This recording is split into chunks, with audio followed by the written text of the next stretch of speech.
Class 10 के विज्ञान के 30 महत्वपूर्ण ऑब्जेक्टिव क्वेश्चन जो आपको बहुत ही मदद करने वाला है फाइनल एग्जाम में।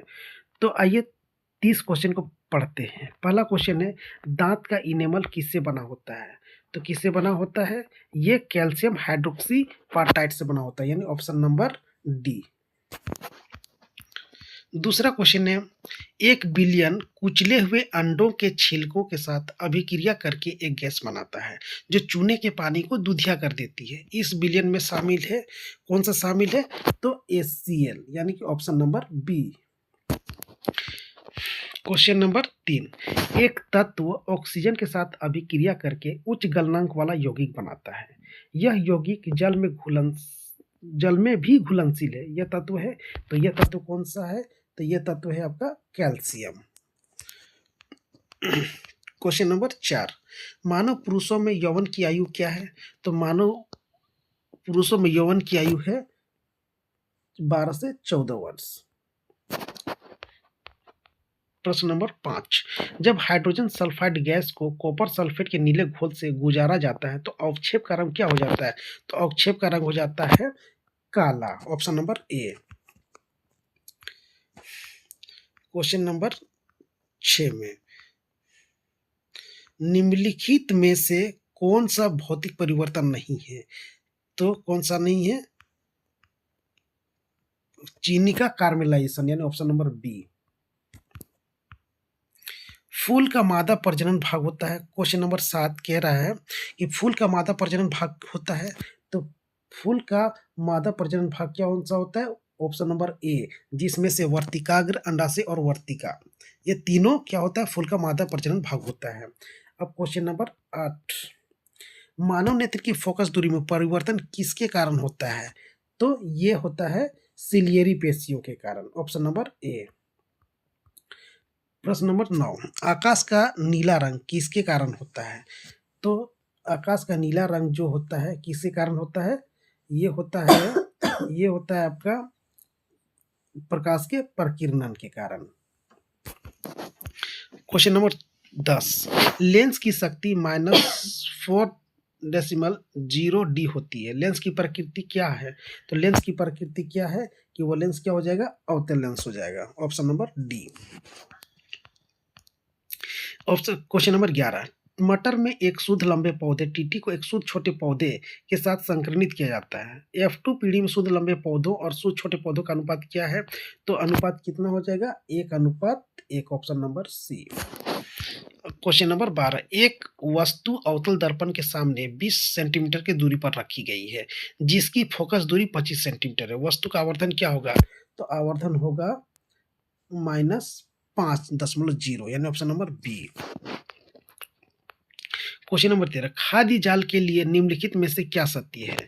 प्रत्येक स्तर पर ऊर्जा कम हो जाती है, ऊर्जा विभिन्न स्तरों से होकर उत्तरोत्तर गति करती है, यानी कि ए और बी दोनों ही सत्य है, यानी कि 13 का answer option number C. 14 number question, यदि किसी विशेष छोर से देखने पर परिनालिका में धारा की दिशा वामावर्त है तो परिनाली का यह सिरा क्या होगा? तो यह सिरा क्या हो जाएगा? उत्तरी ध्रुव, यानी ऑप्शन नंबर 1 ए। क्वेश्चन नंबर 15, निम्नलिखित में से कौन सा व्यंजक सर्किट में विद्युत शक्ति का प्रतिनिधित्व नहीं करता है? तो कौन नहीं करता है? Option number B. प्रश्न नंबर 16, जलीय द्रव और लेंस के बीच का काला उद्घाटन क्या कहलाता है? तो क्या कहलाता है? ये कहलाता है ऑप्शन नंबर डी, यानी कि पुतली कहलाता है, ऑप्शन नंबर डी। प्रश्न संख्या 17, निम्नलिखित में से कौन सी गैस वसा और तेलयुक्त खाद्य पदार्थों को लंबे समय तक संग्रहित करने के लिए उपयोग की जाती है? तो ये किसके लिए, कौन सा पदार्थ, कौन सा तेलयुक्त खाद्य पदार्थों को लंबे समय तक संग्रहित करने का उपयोग किया जाता है? तो ये किया जाता है आपका ये किया जाता है ऑप्शन नंबर सी, यानी कि नाइट्रोजन।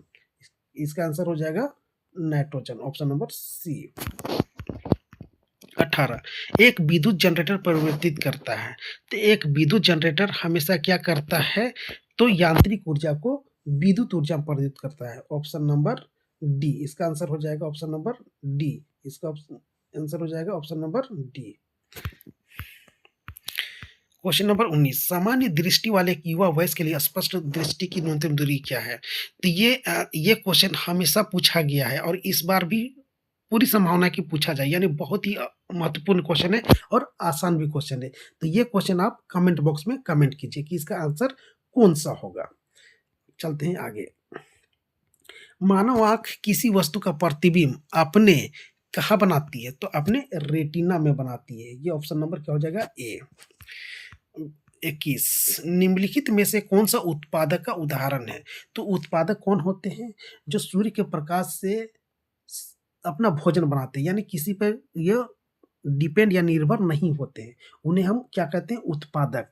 तो इसमें से क्या हो जाएगा? ऑप्शन नंबर ए, घास। क्वेश्चन नंबर 22, पौधों से परिपक्व पत्तियों और फलों का गिरना गिरना किस कारण होता है? तो ये साइटोकाइनिन के कारण होता है। Option number B.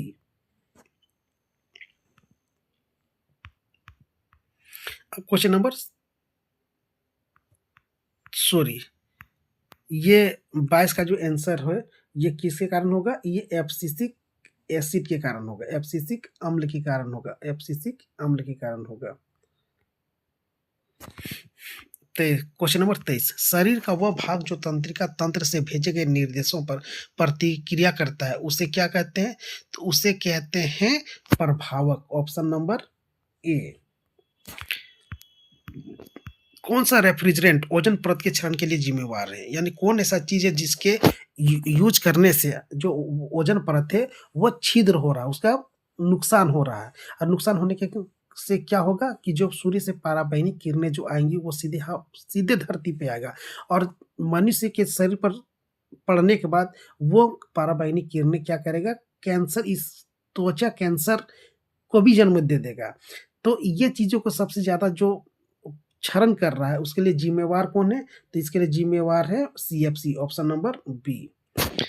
Question number 25, निम्नलिखित में से कौन जल के साथ अधिक अभिक्रियाशील है? तो ये तो बहुत आसान क्वेश्चन है। क्या हो जाएगा? ये सोडियम। बहुत ही ज्यादा अभिक्रियाशील होता है सोडियम पानी के साथ, इसीलिए इसको किसमें? किरोसिन तेल में डुबाकर रखा जाता है। क्वेश्चन नंबर 26, यौगिक CH3 CH2 CHO का नाम क्या है? तो इसका नाम क्या है? Propanol. Option number D.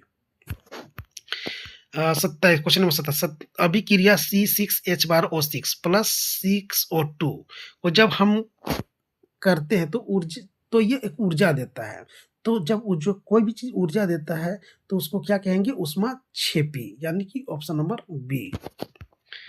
Question number 28, एक न्यूरॉन के भीतर सूचना कैसे प्रभावित होती है? तो कैसे प्रभावित होती है? ये ऑप्शन नंबर ए, डेंड्राइट कोशिका शरीर अक्ष तंतु, उसके बाद तंत्रिका अंत। अब क्वेश्चन नंबर 29, 3R जो हमें दीर्घकालिक उपयोग के लिए प्राकृतिक संसाधनों संरक्षण में मदद करेंगे वे है पुनर्चक्रण, पुनर्जनन और पुनर्उपयोग, यानी option number A. Question number 30 क्या कह रहा है? रंध्र छिद्र का खुलना और बंद होना इस पर निर्भर करता है। किस पर निर्भर करता है? तो ये निर्भर करता है द्वार कोशिकाओं में जल। Option number C. तो ये रहे आपके 30 महत्वपूर्ण ऑब्जेक्टिव क्वेश्चन। इसको आप पढ़ें और दिमाग में इसको रखें भी, क्योंकि ये आने वाला जो एग्जाम होगा उसमें बहुत ही